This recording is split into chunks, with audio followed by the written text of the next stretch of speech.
ఇదైతే బండి తీసుకొని 2 దసరాలు పూర్తయిపోయింది. బండి తీసుకున్నప్పటి నుంచి నాకు ఒక కోరిక అయితే ఉండే. మా ఆయన కూడా చాలా సార్లు అడిగాను. ఏంటంటే బండికి ఒక స్టిక్కర్ అయితే ఏపిచ్చండి అని చెప్పి అడుగుతా ఉన్నాను. కానీ అది ఎందుకు డిలే అయిందో కూడా తెలియదు. మనం అనుకున్ననే జరగాలన్నా దేవుని అనుగ్రహం అయితే ఉండాలి.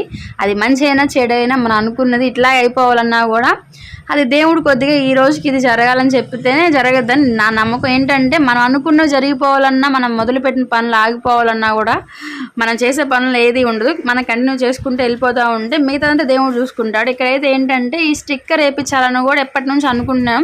మా వారిని చాలాసార్లు అడిగాను. కానీ ఏంటంటే ఈరోజు రేపలా ఒకసారి షాప్ దగ్గరకు వెళ్ళినా ఆ రోజు లేరంట అతను.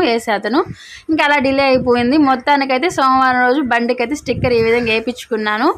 మనం అనుకున్న పని ఏ రోజు ఎలా జరగాలో దేవుడు నిర్ణయిస్తాడు. కాబట్టి ఈరోజు సోమవారం నా శివ ఈరోజు ఇట్లా రావాలని చెప్పి ఉండిందని అనుకున్నాను. మీకు ఎలా అనిపించిందో వీడియో నాతో షేర్ చేసుకోండి. Thanks for watching.